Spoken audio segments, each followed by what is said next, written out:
Saudaraku, kita jumpa lagi dengan tema yang berbeda. Kali ini kita memasuki tema yang lebih kompleks, yaitu hubungan antara perangkap keterbelakangan menjawab tantangan bangsa. Dan nanti akan saya kaitkan juga dengan contoh tantangan bangsa yang besar yang sengaja kita buat, yaitu mengeringkan Laut Jawa dan mengubahnya menjadi dataran rendah gotong royong. Saudaraku, mengapa bangsa kita ini sekarang sulit maju, seolah-olah stagnan? Sebagai contoh misalnya, industri kita, teknologi yang ditanamkan di dalam industri kita pada tahun 1980 dan kemudian bergerak sampai tahun 2020, itu kualitasnya hampir sama. Jadi selama 40 tahun itu, kita tidak kemana-mana. Itu dilihat dari penerapan teknologi dalam industri kita.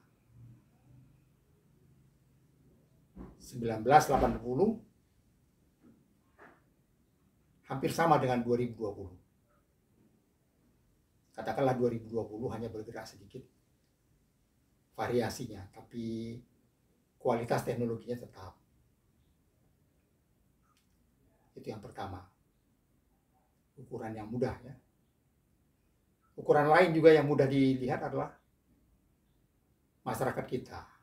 Sampai sekarang masyarakat kita itu masih masyarakat emosional, berorientasi status. Itu yang terjadi pada Orde Baru. Itu juga yang terjadi di era reformasi ini. Masyarakat emosional berorientasi status itu masih tetap hadir di tengah-tengah bangsa yang akhirnya membuat kita stagnan. Kemudian yang ketiga, ini lebih jelas lagi. Di masa Orde Baru, kita sempat mengalami penurunan angka pertumbuhan penduduk. Turun dari 2,3% per tahun sampai menjadi 1,44% per tahun. Tapi kemudian pada tahun 2000 sampai dengan 2010, di era reformasi, dia naik lagi dari 1,44% per tahun menjadi 1,49% per tahun. Dan sekarang pada tahun 2020 ini saya perkirakan angka pertumbuhan penduduk Indonesia masih di sekitar 1,5%. 1,5% itu artinya kalau dia tetap bertahan, maka dalam 50 tahun penduduk Indonesia akan berlipat dua. Nah, dilihat dari tiga ukuran itu, kita hampir tidak berkembang. Kita melompat-lompat di tempat yang sama. Kita berjalan di tempat. Kelebihan kita yang banyak diakui orang adalah, dan juga perlu kita akui, adalah demokrasi. Di era Soeharto itu autokrasi. Sekarang kita sudah demokrasi. Republik Indonesia sekarang sudah menjadi negara demokrasi terbesar ketiga setelah India dan Amerika Serikat. Puncak dari revolusi politik adalah terwujudnya negara bangsa yang demokrasi, damai dan stabil. Dan itu sudah kita capai, katakanlah sejak 5 tahun yang lalu. Tetapi itu saja tidak cukup. Kalau ukurannya adalah peradaban, itu saja tidak cukup. Pertama, kita memang sekarang ini belum menjawab tantangan-tantangan bangsa yang besar-besar itu. Kita baru menjawab tantangan bangsa di bidang politik. Tapi tantangan bangsa yang membutuhkan jawaban dengan ilmu, teknologi, dan seni yang tinggi, dengan kreativitas masyarakat yang juga tinggi, dengan etika yang baik, dengan rasa yang peka, itu belum. Hari ini saya mau katakan, keterbelakangan kita tadi itu seharusnya kita jawab dengan kita tinggalkan keterbelakangan itu dengan menjawab tantangan bangsa. Dan tantangan bangsa itu harus yang besar. Jangan tantangan bangsa yang sekedar bicara tentang harga sembako misalnya. Tentu harga sembako ada baik kalau dipertahankan stabil. Tapi dari dulu juga hanya itu saja. Dan itu tidak jauh dari cukup. Bangsa kita ini harus menjadi bangsa yang maju. Maju di bidang ilmu, teknologi, seni, industri, pertanian, jasa, dan lain sebagainya. Itu harus maju. Dan kalau kita telusuri sejarah kita, memang kita masih kekurangan. Kita belum menjalankan revolusi ilmiah dan revolusi industri. Sementara peradaban barat sudah. Peradaban barat sekarang sudah mulai melirik ke kesadaran revolusi kesadaran kedua. Mereka sudah melihat tanda-tanda bahwa penggunaan teknologi yang salah, keserakahan manusia yang tidak terbendung ini, sepertinya tidak punya batas, membuat eksploitasi alam berlebihan. Dan hasilnya sekarang sudah terlihat gejala-gejala global. Pemanasan global, permukaan air laut meningkat, hutan-hutan gundul termasuk hutan tropis, penggurunan juga semakin banyak, cuaca semakin tidak teratur, dan lain sebagainya. Jadi gangguan lingkungan di tingkat global itu sudah terasa di mana-mana. Dan saya pikir itulah tanda bahwa bumi ini sedang rusak. Oleh karena itu, bagi bangsa Indonesia sekarang sudah tidak ada pilihan lain lagi. Kalau kita mau survive, berkembanglah dengan peradaban gotong royong. Saya sudah katakan berkali-kali, peradaban gotong royong itu mengedepankan nilai persaudaraan. Peradaban barat itu berdasarkan individualisme, mereka mengedepankan kebebasan individu. Kalau kita mau maju, karena kita masyarakat gotong royong sejak masa berburu dulu, sudahlah, tidak ada pilihan lain. Kita kembangkan peradaban gotong royong ini. Bersamaan dengan berkembangnya, meningkatnya perkembangan peradaban gotong royong, bersamaan dengan itu bangsa kita maju.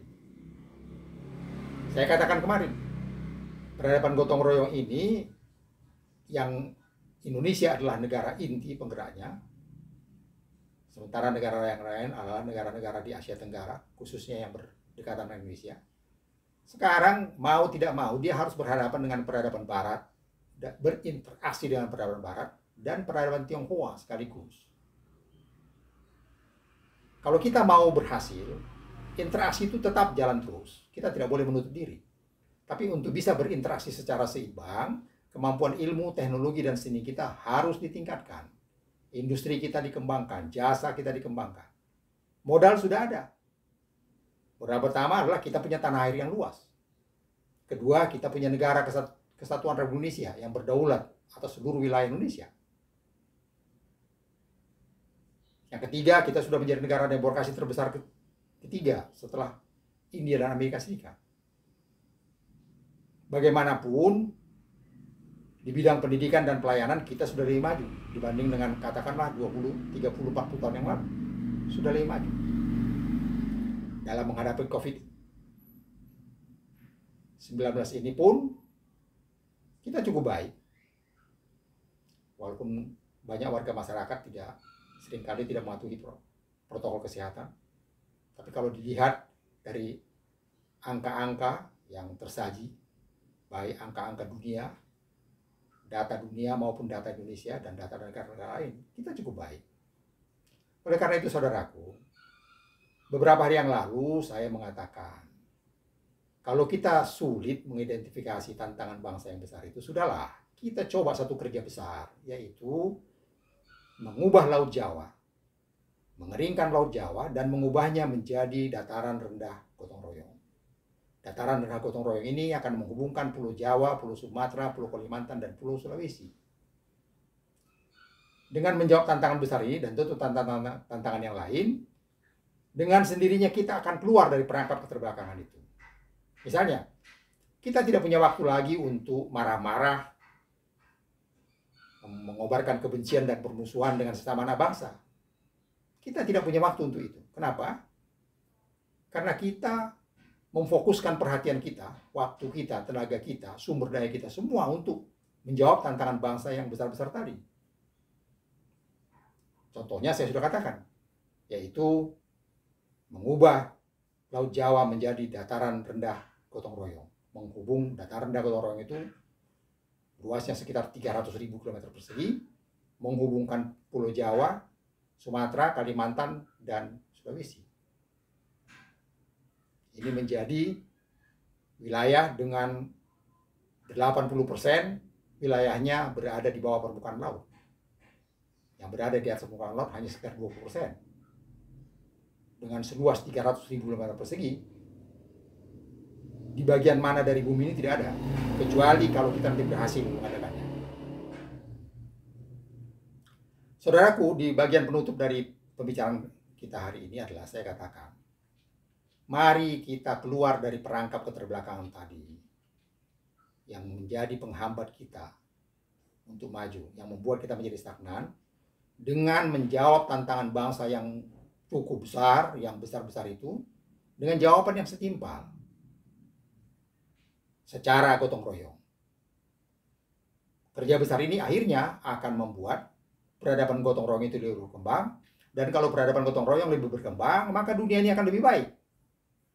Ada 3 peradaban besar berinteraksi, yaitu peradaban Barat, peradaban Tionghoa, dan peradaban gotong royong yang sudah maju. Dan ini juga akan baik, bukan hanya buat Indonesia, baik juga untuk bangsa-bangsa di Asia Tenggara. Dan saya pikir juga akan baik bangsa-bangsa di seluruh dunia. Saudaraku, terima kasih. Sampai di sini dulu pembicaraan kita.